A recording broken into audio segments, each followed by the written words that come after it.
Hello बच्चों, एक बार पुनः आप सबका लर्न नो टेंशन में स्वागत है। हमने पिछले वीडियो में प्रश्नावली 1.3 के प्रश्न क्रमांक पहला और उदाहरण 10 और 11 को सिद्ध करना सीखा था। आज हम इसी प्रश्नावली के 2 और 3 के पहला, दूसरा और तीसरे प्रश्न को सिद्ध करना सीखेंगे। प्रश्न क्रमांक 2 कहता क्या है कि सिद्ध कीजिए कि 3 धन 2 अंडर रूट 5 एक अपरिमेय संख्या है।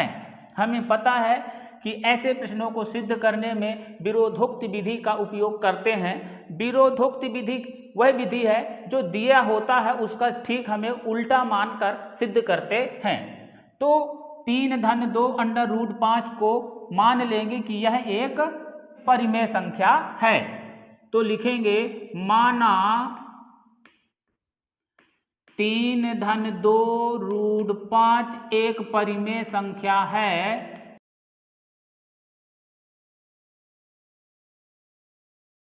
जो दिए गए के विपरीत है।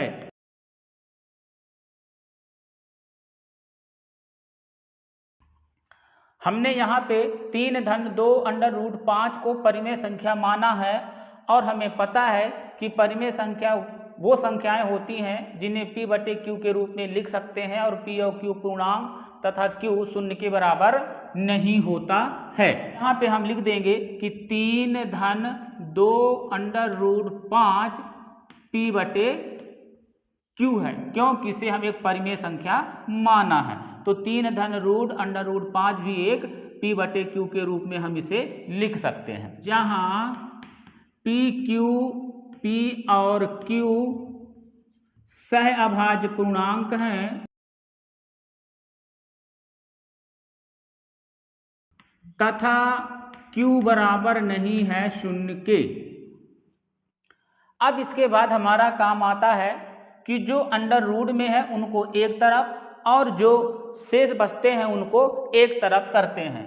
तो 3 को हम इधर पंचांतर कर देंगे तो हमें इधर मिलेगा 2 अंडर रूट 5 बराबर p बटा q। ये प्लस में है, इधर जाएगा तो -3 हो जाएगा। चलिए इसको हम एलसीएम लेकर सरल करेंगे तो हमें मिलेगा 2 अंडर रूट 5 बराबर q और 1 का एलसीएम q ही रहेगा और यहाँ हो जाएगा अपना p और ये हो जाएगा -3q। अब इसको एक स्टेप और लिख देंगे कि अंडर रूट 5 बराबर p -3q बटे q और इस 2 को भी हम पंचांतर कर देंगे तो ये आ जाएगा यहाँ पे 2q के रूप में। यहाँ आप ध्यान से देखेंगे कि p और q को हमने क्या माना है, सहअभाज्य पूर्णांक, और सहअभाज्य पूर्णांक हमें पता है कि जिनका उभयनिष्ठ गुणनखंड केवल और केवल 1 होता है। तो यहाँ लिख देंगे कि यहाँ पर p और q पूर्णांक हैं। देखिए जब p और q पूर्णांक हैं तो p -3q और 2q भी पूर्णांक होंगे। क्यों? क्योंकि पूर्णांकों को चाहे जोड़ें, घटाएं और गुणा करें तो वो पूर्णांक में ही प्राप्त होता है। भले सभी पूर्णांक परिमेय संख्या हैं लेकिन वो पूर्णांक में ही प्राप्त होते हैं। इसलिए p -3q या 2q भी पूर्णांक होंगे।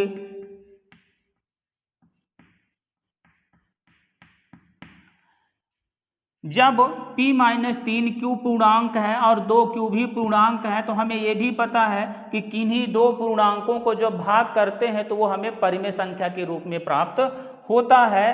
तो लिख देंगे कि इसलिए p -3q बटा 2q एक परिमेय संख्या होगा।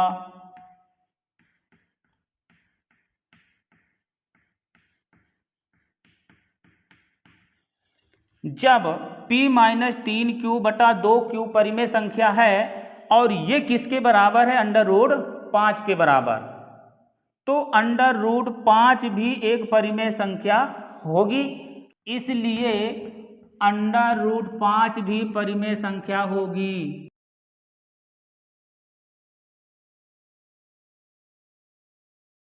जबकि हमने सिद्ध किया है कि अंडर रूट 5 एक अपरिमेय संख्या है,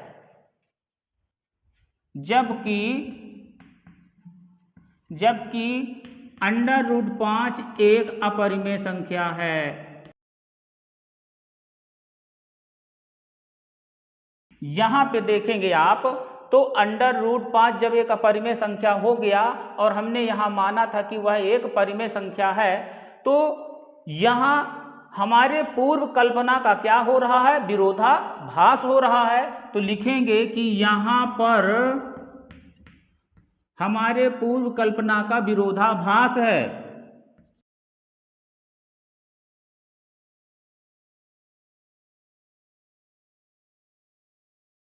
अतः हमारी कल्पना गलत है, जिससे सिद्ध होता है कि अतः 3 + 2 √5 एक अपरिमेय संख्या है। 3 + 2 √5 एक अपरिमेय संख्या है।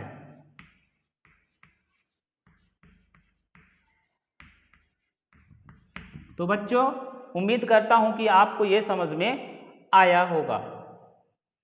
चलिए अब हम प्रश्न क्रमांक 3 के प्रश्न पहले को सिद्ध करना सीखते हैं। ये रहा बच्चों अपना अंतिम प्रश्न, प्रश्न क्रमांक 3।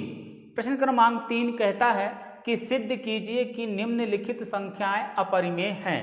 पहला है 1/√2, दूसरा है 7/5 और तीसरा है 6√2। हमने इस टाइप के प्रश्न को उदाहरण 11 में सरल किया था और अभी ठीक इस टाइप का जो प्रश्न है वो प्रश्न क्रमांक 2 में हमने सरल किया है। तो चलिए जल्दी से हम इसको सरल करते हैं। माना 1/√2 एक परिमेय संख्या है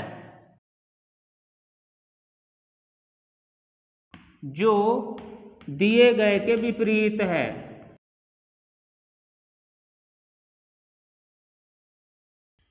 हमने 1/√2 को परिमेय संख्या माना है और परिमेय संख्या को p/q के रूप में लिख सकते हैं, तो हम 1/√2 को भी p/q के रूप में लिख देंगे। तो ये हो जाएगा अपना 1/√2 बराबर p/q, जहां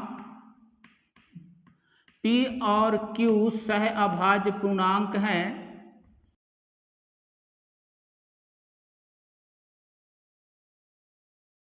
तथा q बराबर नहीं है 0 के।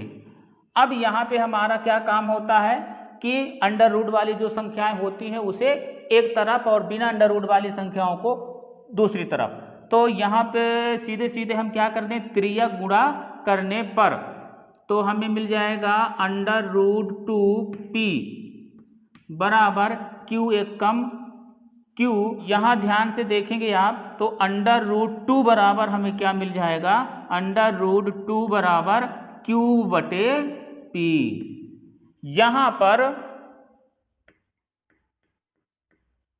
यहाँ पर p और q क्या हमने माना है, सहअभाज्य पूर्णांक अर्थात पूर्णांक संख्याएं हैं। तो लिखेंगे कि p और q पूर्णांक हैं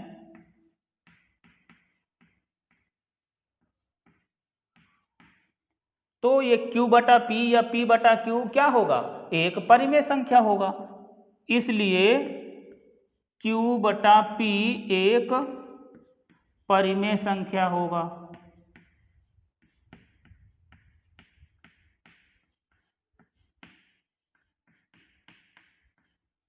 जब p/q या q/p परिमेय संख्या है और यह √2 के बराबर है तो √2 भी परिमेय संख्या होगा। इसलिए √2 भी एक परिमेय संख्या होगा।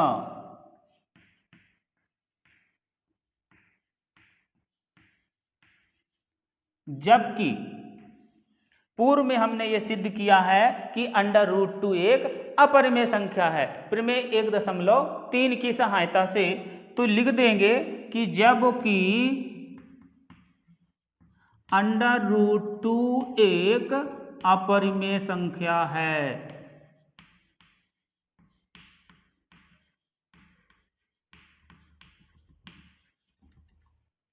तो यहां पर हमने जो कल्पना किया था उसका यहां क्या हो रहा है, विरोधाभास हो रहा है। तो लिख देंगे कि यहां पर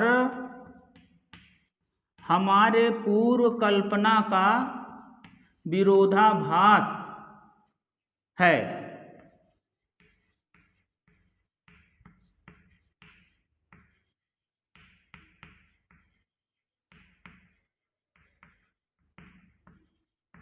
अतः हमारी कल्पना गलत है। जिससे सिद्ध होता है कि 1/√2 अपरिमेय संख्या है, एक अपरिमेय संख्या है।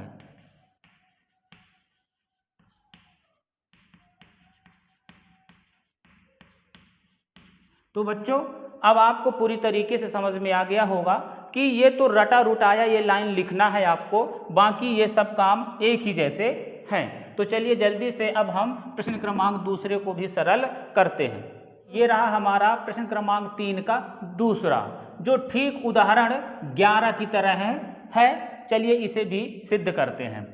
तो माना 7√5 एक परिमेय संख्या है जो दिए गए के विपरीत है।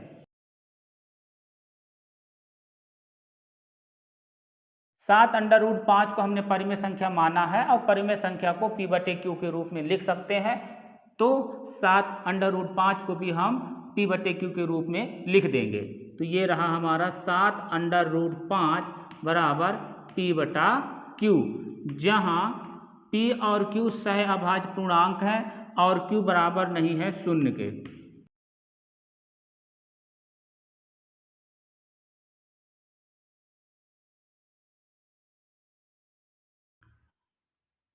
फिर इसके बाद हम क्या करते हैं कि जो अंडर रूट में जो संख्या है उसे एक तरफ और बिना अंडर रूट वाली संख्याओं को दूसरे तरफ कर लेते हैं। तो यहाँ √5 बराबर P/Q और ये 7 का पंचांतर अर्थात त्रियक गुणा कहिए, तो ये हमारा हो जाएगा 7Q।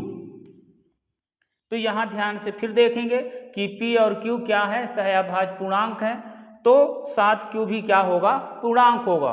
बस एकदम रटा शब्द आने लगा है कि यहाँ पर P और Q पूर्णांक है, इसलिए 7Q भी पूर्णांक होगा।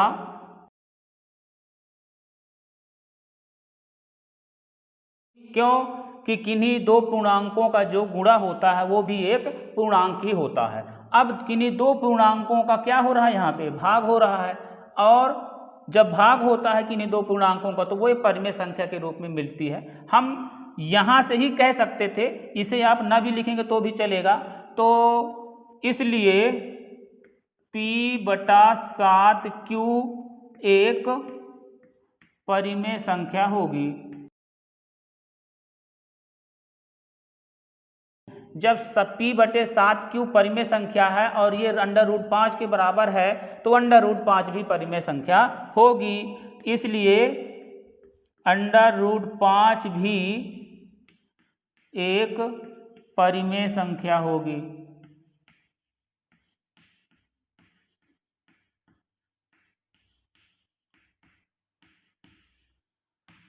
जबकि पूर्व में हमने सिद्ध किया है कि √5 अपरिमेय संख्या है, प्रमेय 1.3 की सहायता से। तो लिखेंगे कि जबकि √5 एक अपरिमेय संख्या है,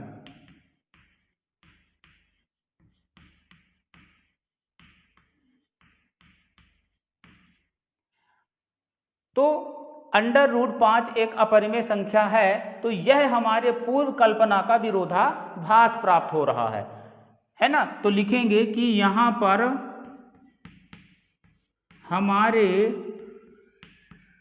पूर्व कल्पना अर्थात जो हमने माना था उसका विरोधाभास है। यहां पर हमारे पूर्व कल्पना का विरोधाभास प्राप्त हो रहा है या है। इससे साबित होता है कि हमारी जो कल्पना है वो गलत है। अतः हमारी कल्पना अर्थात जिसे हमने माना था वो क्या है, गलत है। हमें ऐसा क्यों प्राप्त हुआ, क्योंकि गलत कल्पना के कारण। अतः सिद्ध होता है कि 7√5 एक अपरिमेय संख्या है। अतः 7√5 एक अपरिमेय संख्या है।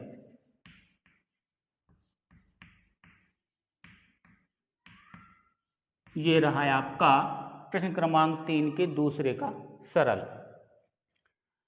तो चलिए अंतिम प्रश्न को भी हम जल्दी से सरल कर लेते हैं। अब ये रहा हमारा अंतिम प्रश्न। इस प्रश्न को मैं पूरा विस्तार से समझाऊंगा ताकि यदि आपने पूर्व के प्रश्नों को सिद्ध करते समय समझने में कोई भूल कर दी हो तो ये आपके पूरी तरीके से समझ में आ जाए। क्या करते हैं, हमें विरोधोक्त विधि का ही प्रयोग करना है। जो प्रश्न में दिया होता है ठीक उसका उल्टा मान करके हम इसको सिद्ध करते हैं। तो लिखेंगे कि माना 6√2 एक परिमेय संख्या है।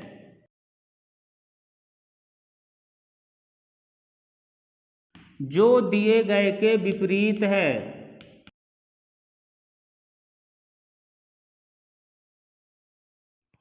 हमने 6√2 को एक परिमेय संख्या माना है और हमें पता है कि परिमेय संख्या ऐसी संख्याएं होती हैं जिन्हें P/Q के रूप में लिख सकते हैं और P और Q पूर्णांक और Q बराबर नहीं होता है 0 के। तो 6√2 को लिख देंगे किसके रूप में, P/Q के रूप में, P/Q, जहां P और Q पूर्णांक हैं।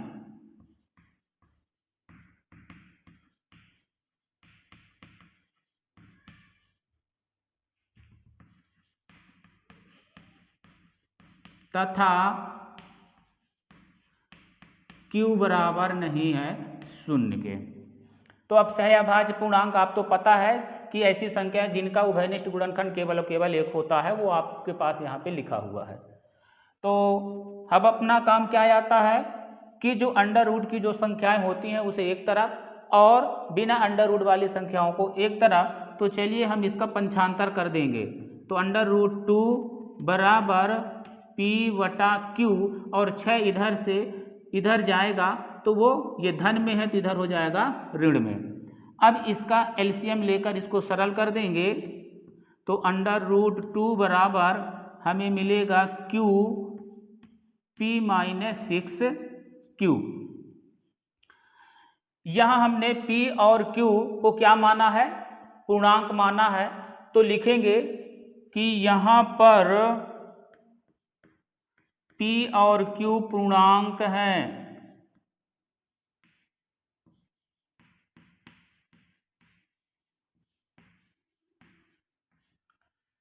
तो जब P और Q पूर्णांक है तो P-6Q भी पूर्णांक होगा। क्यों? क्योंकि पूर्णांकों का चाहे जोड़ करें, घटाएं या गुणा करें वो पूर्णांक में ही प्राप्त होता है। और भले ही सभी पूर्णांक परिमेय संख्या है लेकिन जोड़ घटा और गुणा करेंगे तो पूर्णांक में ही प्राप्त होता है। तो लिख देंगे इसलिए P-6Q भी एक पूर्णांक होगा, एक पूर्णांक होगा। जब p-6q पूर्णांक हो गया और q ऑलरेडी पहले से हमने मान रखा है कि वो पूर्णांक है, तो एक पूर्णांक को दूसरे पूर्णांक से जब भाग करते हैं तो क्या मिलता है? परिमेय संख्या के रूप में प्राप्त होता है। तो पूर्णांकों का जो भाग होता है वो परिमेय के रूप में होता है। इसलिए p-6q बटा q एक परिमेय संख्या होगी।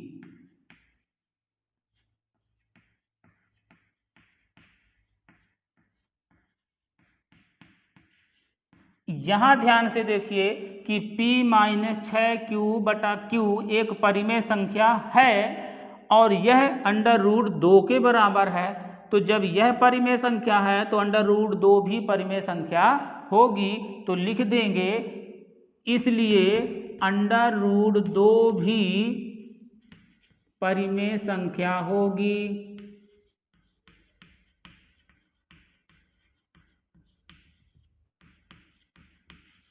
जबकि पूर्व में हमने √2 को प्रमेय 1.3 की सहायता से सिद्ध किया है कि √2 एक अपरिमेय संख्या है। तो यहाँ पर हमारे पूर्व कल्पना का विरोधाभास हो रहा है।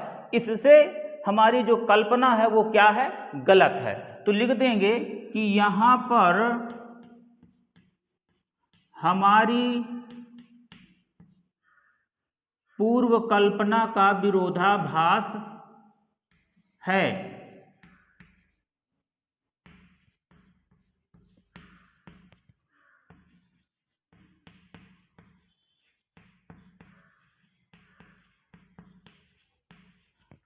अतः हमारी कल्पना गलत है। अतः हमारी कल्पना गलत है।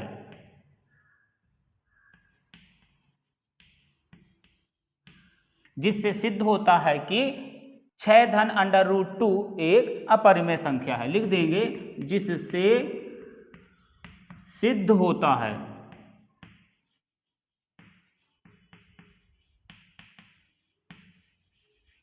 कि 6 धन √2 एक अपरिमेय संख्या है।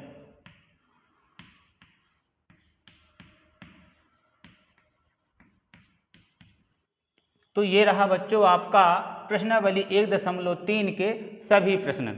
हमने सरल करना सीख लिया है। मैं उम्मीद करता हूँ कि आपको कोई भी परिमेय संख्या आए उसको कैसे अपरिमेय सिद्ध करना है आपकी समझ में आया होगा। हम अगले वीडियो में प्रश्नावली 1.4 के कुछ प्रश्नों को सरल करना सीखेंगे। तब तक के लिए आप सबका मेरा दिल से नमस्कार।